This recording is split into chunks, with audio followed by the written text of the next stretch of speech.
Hello YouTube. Today I'm at Genesee Country Museum, which is southwest of Rochester, New York, and that's to a little town called Caledonia. It's a reconstructed village. This one, it's a little different than some of the other ones, is they cover three periods. They go from the pioneer settlement, which is in this area was 1780s into 1830 or so. Then 1830, the central village till 1860s, and then we get into the gaslight era, which was 1870s to 1920s, or what we know of as the Victorian age. So let's go explore, and I'm going to take them in order. So we'll go into the pioneer area first. Hey, if you can come down here 4th of July, and I think Memorial Day maybe Labor Day, for sure 4th of July, they'll have a band concert in this big central pavilion. They do Civil War reenactments and all kinds of events that you can find on their website. Well, in the 1850s, you wanted to get around, there were plank roads, which were wooden paved roads. Sometimes it was wood chips and sand. They did charge tolls, so here's an idea of what the tolls were on the Rochester Hemlock Lake Road. And we still have remnants of that kind of thing on I-90 in New York, where it's all toll. So the Quaker religion was big in the area, and in this Quaker meeting house, one thing you notice right off is the wall down the center. Women were on one side, men on the other. They kept them separate and were able to actually close off between the two. So this is one of the farmhouses, and it looks like they are rebuilding the fireplace. They've got the thing to hang the pots on. You see into the chimney working on, and here's the brick oven, and to get an idea of what is back in behind the walls and stuff. This is how they would build a fire in here, get this all heated up. It would hold the heat, be able to cook in there. But this massive amount of brick in the center of the house would hold a lot of heat and radiate it out through the day. And of course the other side, that would have been the kitchen side. This would have been the living area, a smaller firebox. Didn't need to cook on it, but it was made to reflect a lot of the heat out into the room. So let's say you moved to the area and you wanted to get some land, or you're one of the early settlers and you needed it to claim where you were. You come to this place, land office, and it was basically the real estate agent of the 1800s. So my surveying friends might like to see how the equipment they used back in the 1800s to survey the whole area. And of course, when you hear about a chain, well, that's what it is. I can't imagine going through the woods trying to keep a straight line and figure out all the boundaries, but they did. So back in the day, you definitely wanted your kids to be educated. This, in the early 1800s, this would be their school. And this, for the millennials out there, is cursive. It's a mysterious way to spell. It's a nice farm from the 1800s. Log cabin. You got your barn and your pastures, and your garden would be fenced off. And the animals would have more of a run of the place. So the inside of the farmhouse would be one big room. And the cat, of course, is the middle of the bed. Where else would the cat be? A nice, big, huge fireplace for doing all the cooking. It's like any good village. You got your blacksmith shop and your printer and the cooper. And we're going to visit the cooper a little bit later when they do a demonstration. So you're home brewers out there, and if you don't grow your own hops, this is what it looks like when you're growing it. They grow big vines up big poles. Nowadays I see ones where there's a cable across the top and one drop down, and then they're waiting for it to grow up there and flower out. And we're going to go over here to the hops building that's right behind the brewery. So unfortunately, we can't go in there. I've been in there before. Basically, big hoppers, the hops be dried, and they'd be able to take it up to the brewery, where we'll head in a moment. We're inside the brewery, and for you people who homebrew, and I know there's a few of you out there, I used to, is in this particular instance, that's the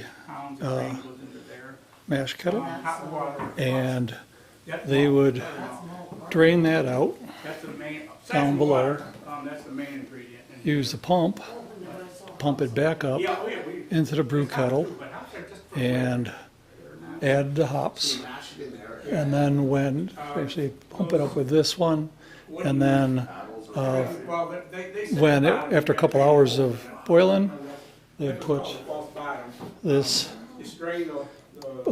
box. It's actually a gutter kind of thing, and then use scoop everything out. It would run over here through a bag of fresh hops to give it a more hops flavor, and then through this series of pans, cool off, where it would drain down into the fermentation tanks and the floor below, and we'll go down there. So once it's cooled, I could drop down in this little trough. It can be in any one of these three vats, and for the fermentation. And remember I was telling you about hops? That's what the hops looks like. That'll be on those vines in a little while, and it's the flowers here. Feel free to pull one of those off and give it a... This is the McKay house. It's built in 1814, and this would have been the fancy living room, probably where the family may gather for music, but probably was set aside for visitors more than anything else. And then right off of that is a big dining room with the cover. Could go over the fireplace in the summer when you weren't using it, give it a little decoration. And what's sort of nice is the room off of it gives you an idea of the construction. Is the main corner beams and other beams with block in between, and then that would have had plaster over the brick, or interior walls would have had lattice, which if you notice from here to here is one big board where they split it and nailed it up, and then the plaster pushed in, squeezed through the back, so there'd be a lump in the back, and that was what would hold it on. And the rough plaster, fine coat over it, and then they possibly could paint it. And right off of that, in the back wing, was the kitchen. And looks like the would have been a laundry room, and of course the back of the, but the water would have been heated up in that. They could have kept water going and used this kind of washboard. So if you ever wondered how they made the rifles back in the day, you start out with some flat stock and bend it around using a anvil like that, where you could get it to bend, and then of course weld the seam, And I'm thinking the rod is down there to keep the right caliber. And then, of course, once you build the barrel, you got to have a stock. So you could start out with something like that one up there, work it down into something like this. And this one's a Pennsylvania rifle from that era. And of course we go on up to even a shotgun up there at the top. And on the back here is where they could make the rifling down that barrel is slowly turn. And of course the rifling and make it a lot more accurate. Because the original ones would shoot their round shot like that, but that long oval one, that would have come around in the mid-1800s. Civil War, you see a lot of those from the Civil War, they call them mini balls, be in that shape. They would, and the rifling in the barrels, they'd fly a lot more accurately. So I always doubt when I see things like in the Last of the Mohicans, when Hawkeye shoots a round ball way off and hits somebody. I'm not sure they were that accurate, but maybe he was just that lucky. So I got a display of portraits of childhood, and I'm sure that traveling painters would come to town and paint a picture of your children for a price. And I'll go in the other room here.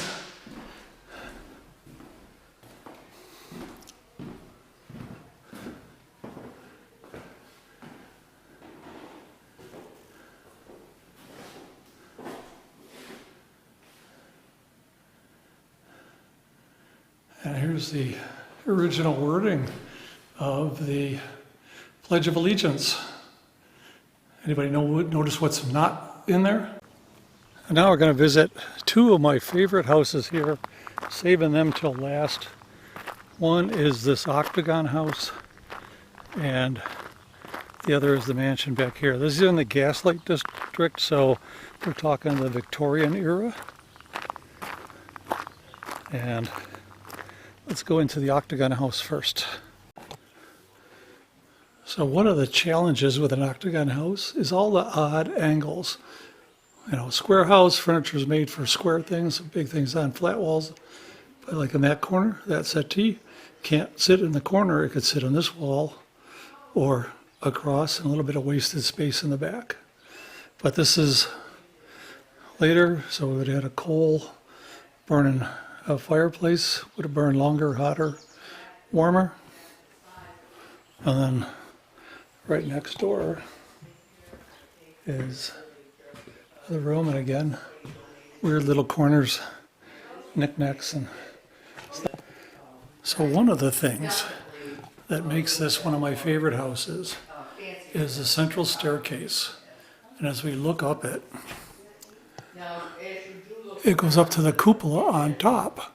And of course, all of the rooms open up into this central well, and hot air rises, so you open the windows up there, brings the air up, and brings the cooler air in from the outside along the edges, and makes for a much, it's 80 degrees out there, and this sort of feels like it's in air conditioning. Again, this is why it's one of my favorite. So one final thing about the octagon house here is wraparound porch. Goes completely around. So if you want to sit in the sun, you can. You want to sit in the shade, you can. Out here in the front yard is a croquet court set up, and it's some of the fanciest croquet hoops I've ever seen. We used to play it with my grandfather's house in Massachusetts. He had one side yard, he'd roll out. It was like kept it manicured. It was beautiful for playing croquet.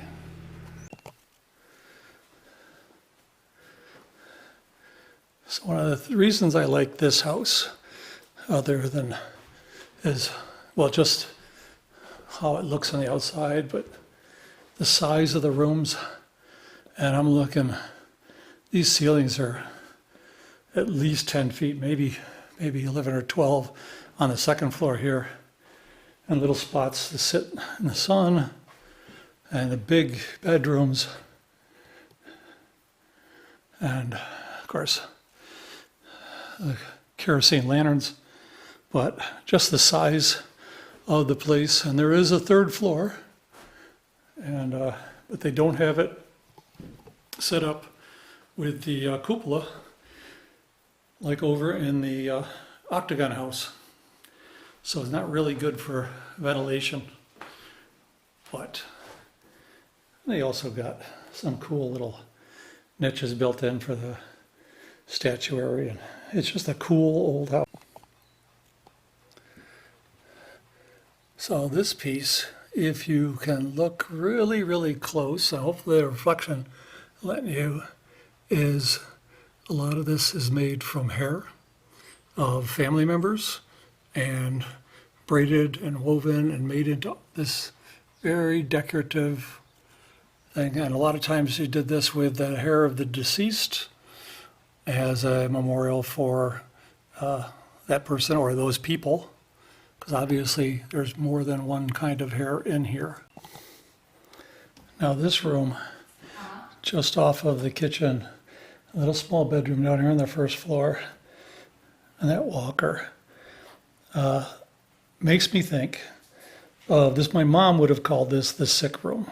So if somebody was sick, they didn't have to go up and down the stairs. They could be right here where somebody real close in the kitchen, keep an eye on them and nurse them back to health. Don't know if that's what this was, but that walker makes me think maybe. How's that for a centerpiece with all those ostrich feathers?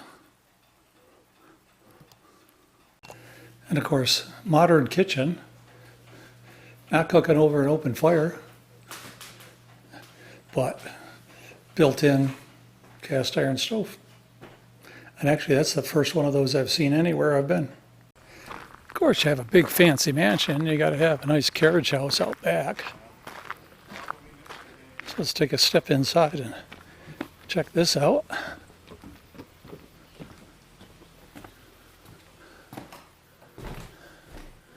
Got a couple of nice horses here.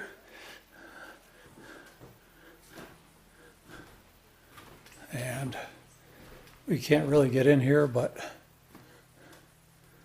look at all the carriages and buggies and a wagon way in the back. And I'm standing right next to a sleigh. I don't know if they bring these out later in the year. I would hope so. I think I'll call it a day here, Genesee Country Museum. It's open, I'm in June. It's open from 10 to 4. I get here at noon and it's almost 4. So I gotta head out.